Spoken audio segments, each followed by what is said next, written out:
to remember some humorous stories or that Srila Prabhupada told, some jokes and humorous stories. So I made a short list, and I thought, why not? I might as well share those with you. The thing is that Prabhupada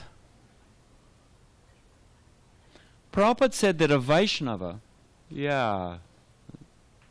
got a cell phone, you can shut it off too, it won't hurt you.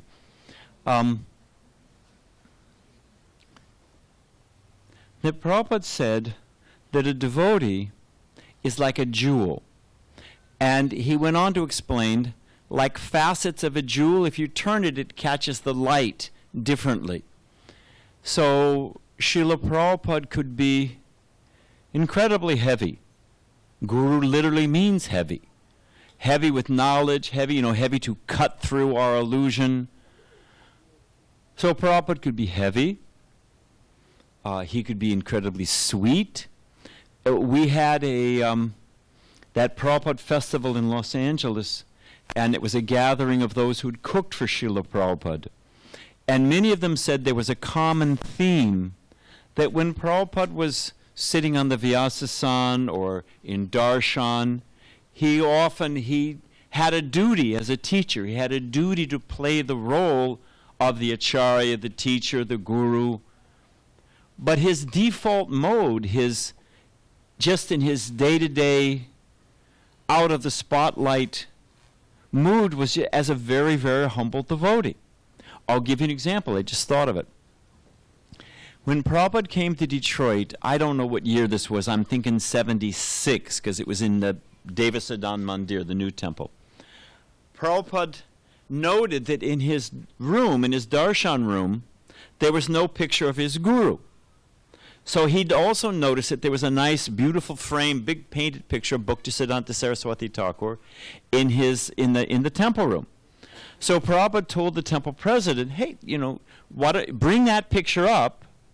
And, there was another picture. He said, you put that in the temple room, you bring this one up, so that in my darshan room there's a nice picture of my Guru Maharaj. Fine. Govardhan was the temple president. He thought that Prabhupada was out in the garden, sitting out in the garden, meeting with some devotees. So I just happened to be walking down the hall. He said, hey, I was young and strong in those days. Hey, come and help me bring, because there was a big frame painting of Prabhupada. So he said, hey, Prabhupada wants us in his darshan room, help me. So, okay, fine. So Govardhan and I are carrying this big, heavy painting up, and we stumbled into Prabhupada's room. All of a sudden, we noticed Prabhupada sitting behind his desk. Prabhupada looked up. He could see, Prabhupada never missed a trick. He could see what was going on. He said, go ahead. So easy to take the painting down, but then Prabhupada's sitting here, when we're right behind him. You've got a big, heavy gold frame, heavy painting, and we're trying to hook it, with a wire, trying to hook it on that nail, and we couldn't get it. And so Govardhan said, Prabhupada, do you want to get up? Prabhupada was writing something. He was actually looking over the BBT report, the publishing house reports, book sales. He said, no, go ahead. So here we are, and I know I'm going to be the one that drops this on Prabhupada. And we're just like, so we're trying again to get it on this, And Govardhan again said, Prabhupada, we're having some trouble. You want to get up? Prabhupada said, no, go ahead. The third time we're there, Govardhan asked Prabhupada, do you want to? Prabhupada said, what? He said, for service, you can stand on my head. And it wasn't artificial. That was Prabhupada's actual nature.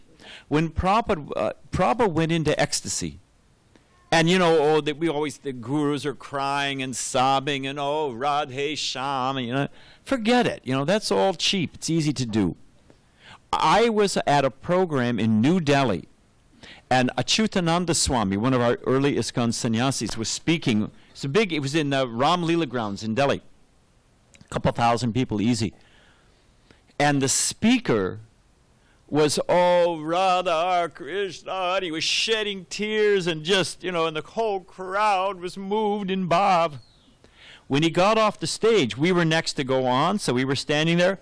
I swear to you, he blew his nose, and he blew out 2 little slivers of green chilies. And what he'd done, just like sleight of hand at the appropriate moment, he just slid the 2 chilies up his nose. He cried profusely, So Prabhupada's ecstasy was not like that. Prabhupada, Prabhupada would come, greet the deities. This is in the old temple where the museum is now. He'd come, 3 altars, offer his obeisances, take Charnamrita, sit on the Vyasa. And instead of Bhagavatam class, who can I ask? No, I don't want to ask you. Where's Mukunda? Or Balaram, can you get me a glass of just a little bit of water? Thanks. So, thanks, Prabhu. So, Prabhupada was teaching, because instead of the Bhagavatam, Prabhupada was teaching us the Sri Upanishad mantras. So, Prabhupada would, offer obeisances, take Chamrita, sit on the Vyasa. We would all offer obeisances, dandavats, we'd bow down. And, well, that was fast. Thank you. No, I appreciate it. Balaram's very efficient. He is. He doesn't let people know, but he's actually a very good manager. He is. He's hiding it because he's afraid we'll ask him to do more. But he does. He's quite good.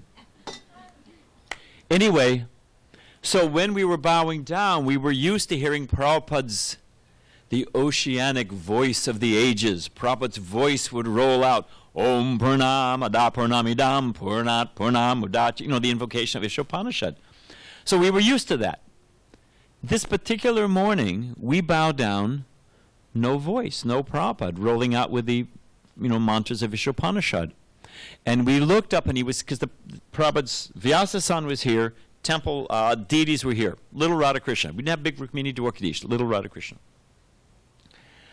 And Prabhupada was sitting very straight, and tears were pouring down his cheek. His cheeks were wet, and he was stunned in ecstasy. He could not speak.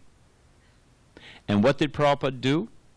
After it seemed like an eternity, it was probably only a minute or so, Prabhupada took a deep breath and he just suppressed it. You watch Prabhupada push it all down. And there's a pastime in the Nectar of Devotion, Daruka, Krishna's charioteer. He's fanning Krishna in Dwarka, and he goes into ecstasy, and he's trembling, and he can't fan.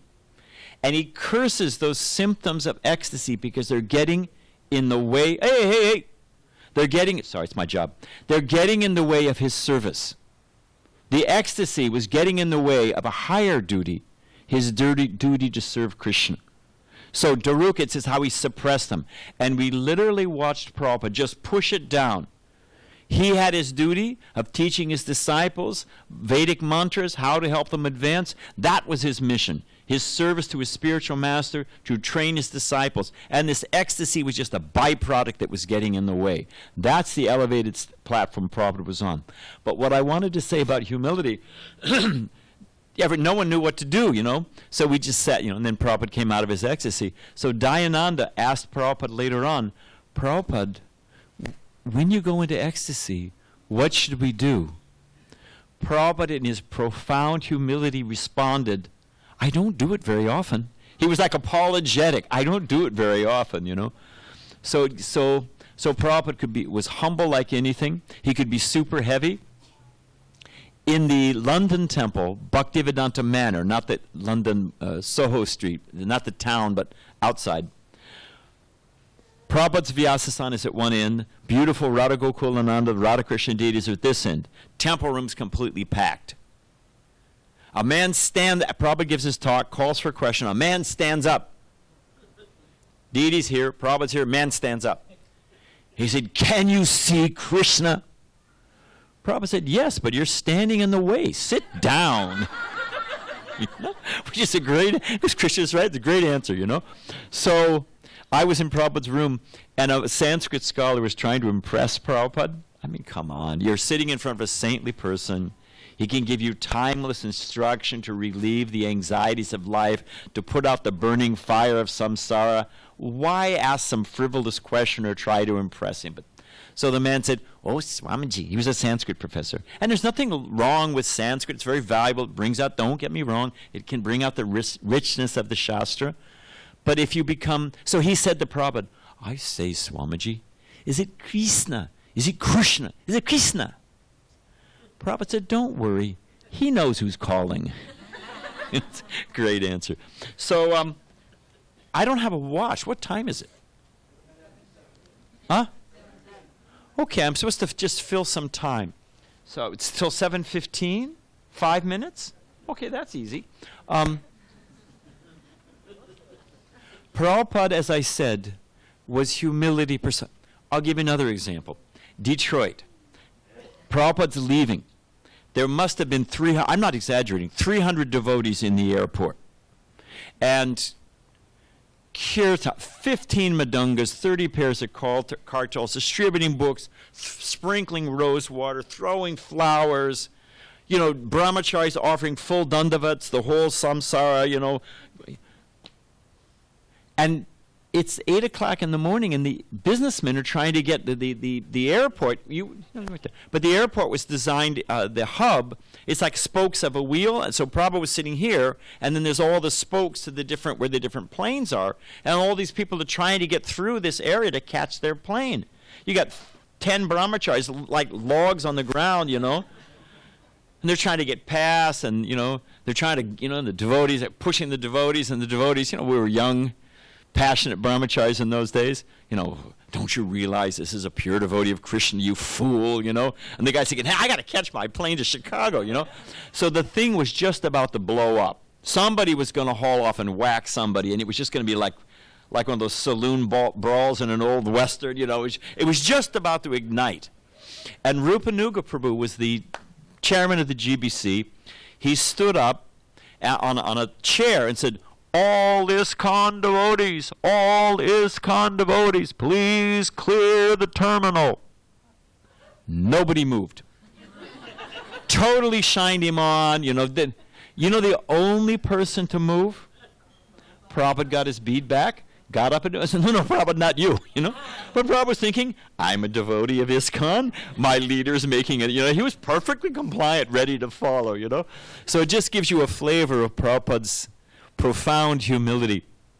And I will end here, but I just wanted to tell one story.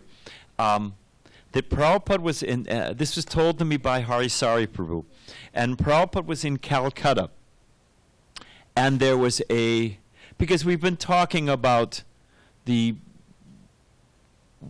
amazing, against all odds, that Prabhupada came and spread Krishna consciousness. And where would we be without Krishna consciousness, without the devotees, without the temples, without the consciousness that how we see the world? It would just be a bleak, dry place. Intolerable. A desert. Parched desert. So, to appreciate, so this man, that's the framework, here's the story. So this man, he was a grandson of his grandfather, had taken initiation from Srila Bhakti Vinod Thakur. He was coming in a Vaishnav line. His name was Tarun Kanti Ghosh. He owned a bunch of newspapers, local newspapers all over India. So well-to-do, educated Vaishnav line. He'd been to see some yogi. Now there's so many cheaters. I will say it, Sai Baba, caught on film, just like a magician, doing a sleight of palm and making a gold. There's so many just cheaters, and people just believe it, So, but let's accept that this yogi was actually bona fide, because there are some just because there's cheaters doesn't mean there aren't a few good ones. This yogi, nothing up his sleeve, just a gumsha, no sleight of hand, zoop, he made a German apple, a nice, big, luscious apple. And Tarun Kanti Ghosh was so impressed. He's there with Prabhupada, again, a transcendental acharya teacher who can give you the keys to the solutions of the anxieties of life. But all Tarun Kanti Ghosh was talking about this apple. There was an apple, there was no apple, he made an apple. I looked behind him and there was apple, he went on. And Prabhupada was gently, kindly to, get the guy back on course. Okay, fine, the man made an apple, whatever. But finally, Prabhupada in his role as a teacher, although by default profoundly humble, Prabhupada told this story. Prabhupada said, and we've been reading about it, Prabhupada said, I came to the West with nothing. Prabhupada had 40 rupees, which you could not even convert into American dollars. They wouldn't even take it. So he really literally had nothing. He had the $20 because he'd sold the Bhagavatam set to the captain of the ship. So he had that. And he had a sack of coins. It's the whole story. But he had practically nothing. He sat down in Tompkins Square Park. Prabhupada's telling the story. And he began to chant. You know who the first member of the U.S. government officialdom to greet Srila Prabhupada was?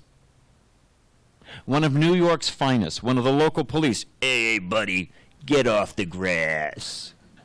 So Prabhupada had to get up and said he's sitting on the hot concrete with nothing, all alone, old man, foreign country.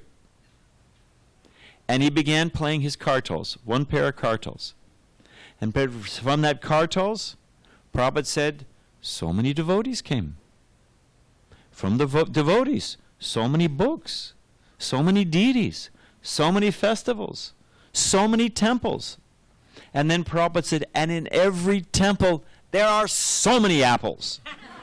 Apple halava, apple chutney, apple pakora. So this guy makes one apple. Oh! But to create temples with devotees and books and festivals all over the world, that is profound mystic power. So all glories to Srila Prabhupada. Are we on time? I think we're on time, isn't it? Okay, Hare Krishna.